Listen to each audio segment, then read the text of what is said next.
There was a young, illiterate preacher who held a revival meeting in a barn near Dublin, Ireland. It was a rather discouraging revival because there weren't very many responses to the preached word, but there was one little boy whose name was Gus who gave his heart to God during that revival meeting. This young preacher, he closed the meeting because it wasn't being productive and went on his way. But Gus, he grew up, became a minister himself. He wrote a number of books and quite a few songs, and he died at the age of 38. Back in the mid-1700s, he wrote the song, Rock of Ages. And the inspiration for that song was when he was taking shelter in a cave during a violent thunderstorm near Bristol, England. I'd like to consider a little bit this morning about the Rock of Ages. 1 Corinthians, the 10th chapter, the first verse.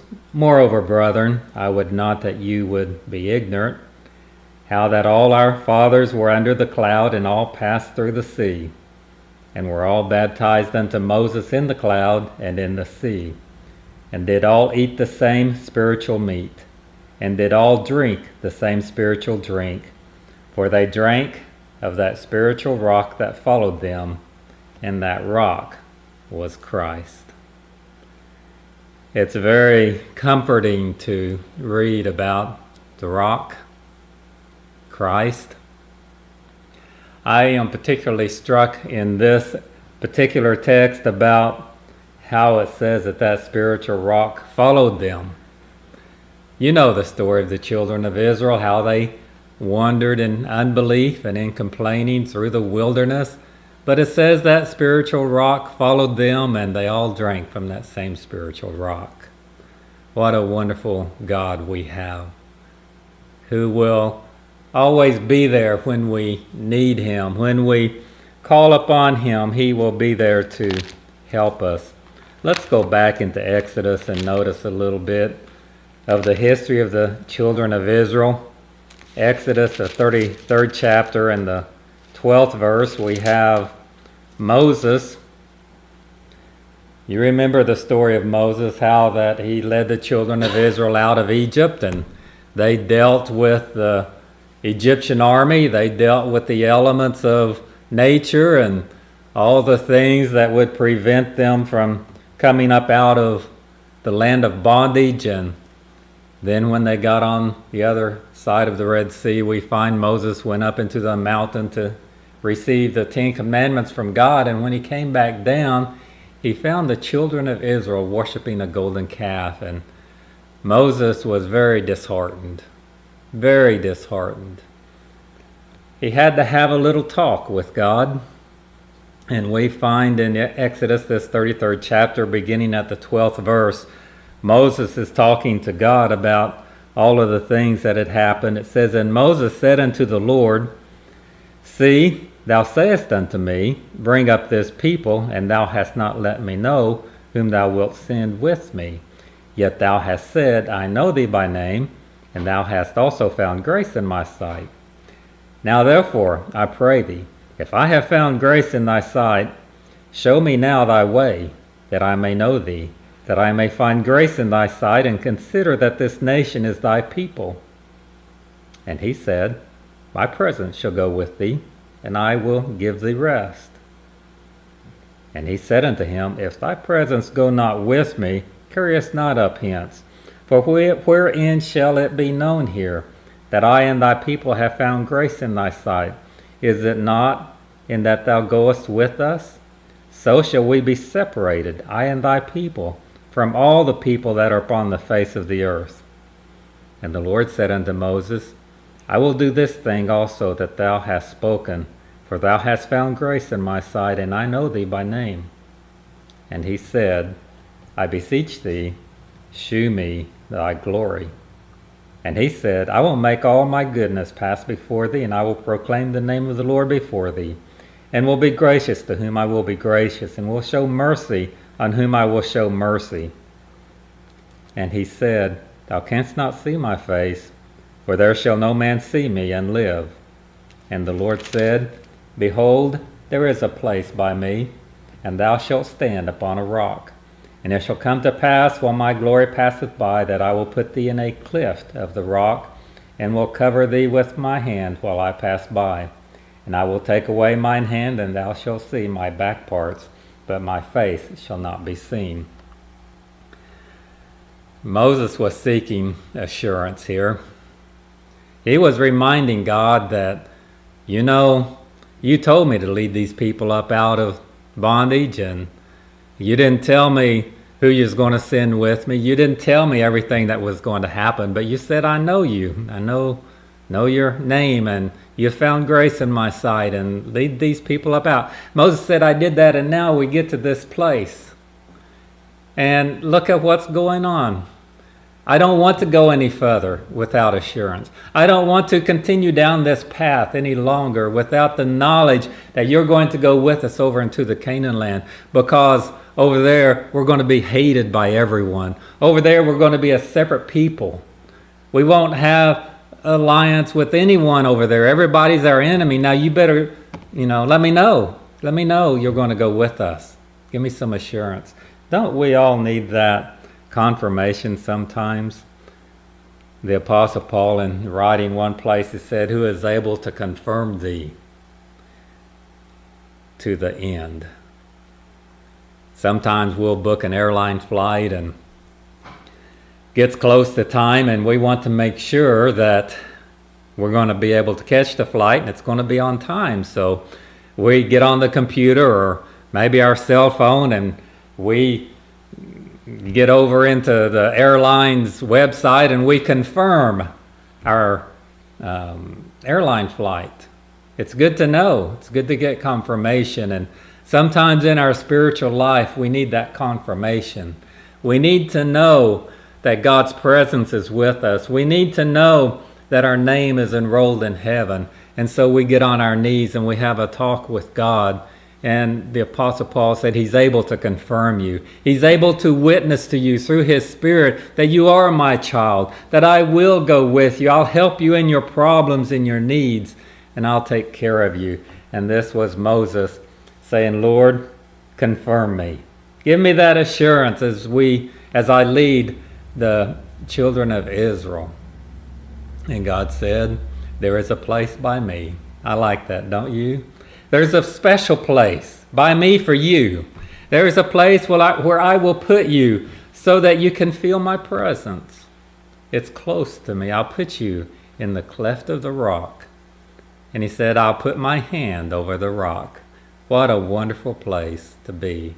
In a rock with God's hand covering the entrance. That's a place of rest, isn't it? That's a place where you know that nothing can come our way except God allows it. It's a place of rest. And then he said, I'll remove my hand and you'll see me from the back. And you'll know. You'll see some of my glory. You'll feel the victory. You'll feel the power.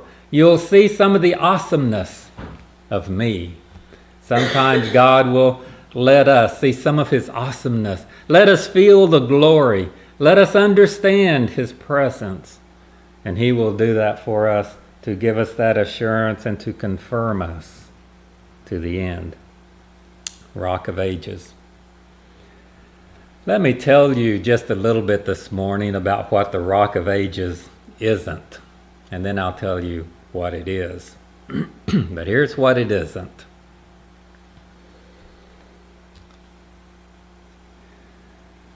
Let me tell you about 11-year-old Owen Meany. There was a terrible tragedy that happened in this young man's life.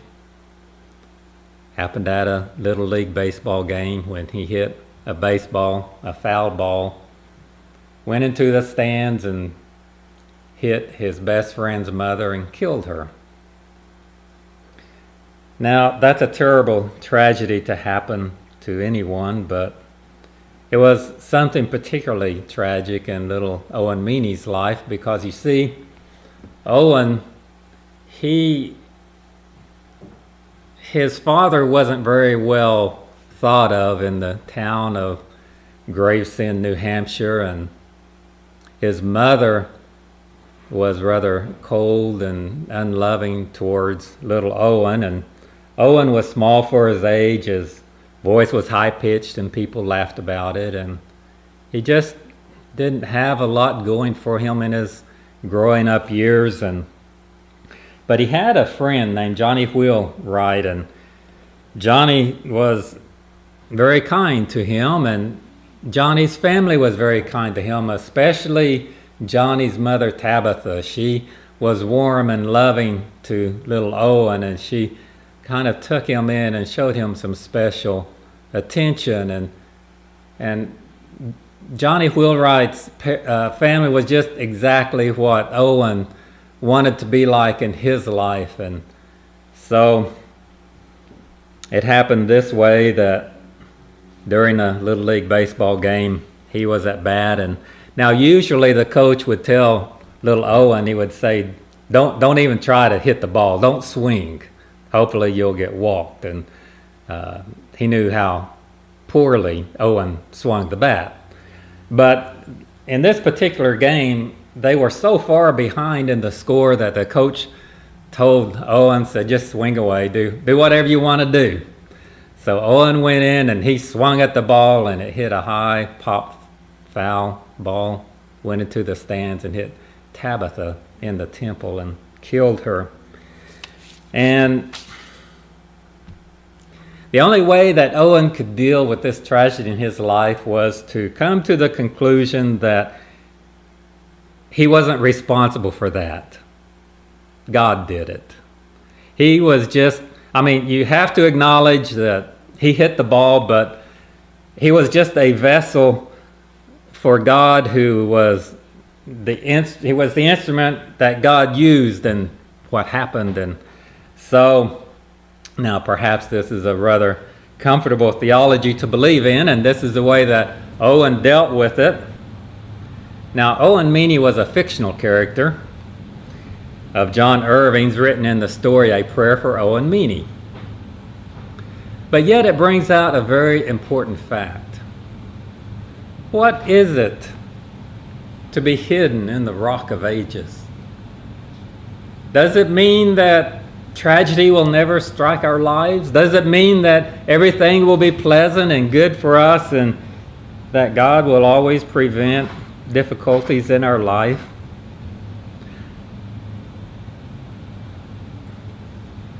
Or does it mean that he purposely just sends hard things our way to test us and try us? Well, it's neither. Job, you remember Job.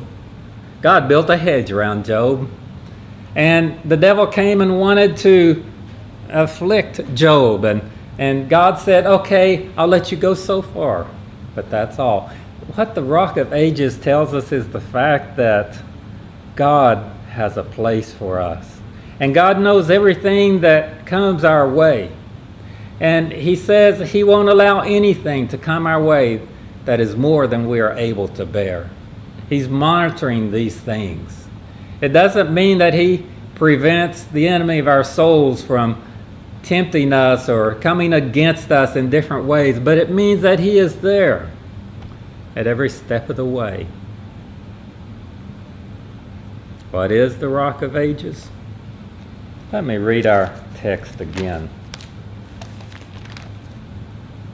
Moreover, brethren, I would not that you should be ignorant, how that all our fathers were under the cloud, and all passed through the sea, and were all baptized unto Moses in the cloud and in the sea, and did all eat the same spiritual meat, and did all drink the same spiritual drink, for they drank of that spiritual rock that followed them, and that rock was Christ.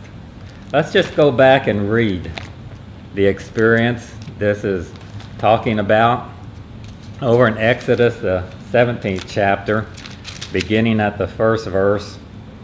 And all the congregation of the children of Israel journeyed from the wilderness of Sin, after their journeys according to the commandment of the Lord, and pitched in Rephidim, and there was no water for the people to drink. Wherefore the people did chide with Moses, and said, Give us water that we may drink. And Moses said unto them, Why chide ye with me? Wherefore do you tempt the Lord? And the people thirsted there for water. And the people murmured against Moses, and said, Wherefore is this that thou hast brought us up out of Egypt, to kill us and our children and our cattle with thirst? And Moses cried unto the Lord, saying, What shall I do unto this people? They be almost ready to stone me. And the Lord said unto Moses, Go on before the people, and take with thee of the elders of Israel and thy rod, wherewith thou smotest the river, take it in thine hand, and go. Behold, I will stand before thee there upon the rock in Horeb, and thou shalt smite the rock, and there shall come water out of it, that the people may drink. And Moses did so in the sight of the elders of Israel. And he called the name of that place Massah and Meribah, because of the chiding of the children of Israel, and because they tempted the Lord, saying, Is the Lord among us or not? Here we have the children of Israel. They came to Mount Horeb. Horeb means barrenness. It was a place of just rocky, brushy.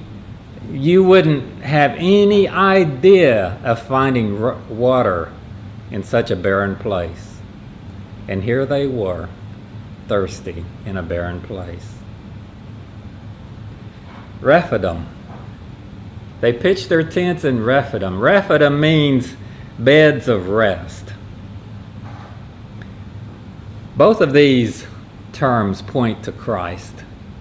You remember how that the people said about Christ, Can any good thing come out of Nazareth? It's such a barren place. I mean, there's no prophets that come out of Nazareth. And it's like, how could he be the Son of God? Rephidim, but yet he was the place of rest, wasn't he? Wasn't he the one that says, Come unto me, all ye that labor and are heavy laden, I'll give you rest. I'll give you water in the desert. I will satisfy your thirst. I will help you quench the thirst of life. He gave rest to the humble. Rephidim, place of rest. That is what the Rock of Ages provides. We may be on Mount Horeb. We may be in a place of difficulty and barrenness, and things just don't look good, but yet there is a place, God said, a place by me, and it's a place of rest. It's the Rock of Ages. In all the difficulties that he allows to come our way, we can go to him and get confirmation and assurance and rest to our souls, because he is that Rock of Ages. That rock brought forth water because Moses smote it with a rod. Doesn't that remind us of Jesus? Over in Isaiah the 53rd chapter in the 4th verse. Surely he hath borne our griefs and carried our sorrows. Yet we did esteem him stricken, smitten of God, and afflicted. But he was wounded for our transgressions, he was bruised for our iniquities. The chastisement of our peace was upon him, and with his stripes we are healed. The Romans are the ones who nailed him to the cross. They drove those nails into his hands and feet, but it was God who gave him up. Jesus says, my God, why hast you forsaken me? God gave him up to death. It was the Romans who pierced his side, and water and blood came out. But it was God who opened up a fountain on Mount Calvary. And as the song says, that double cure.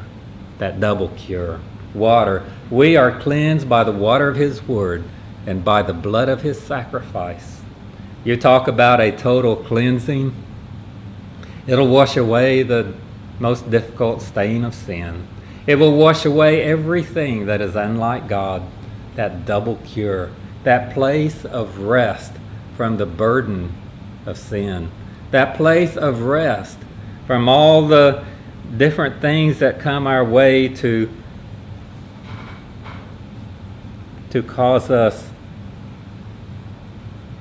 to question and have to go to God for confirmation. It is there. So let us draw close to God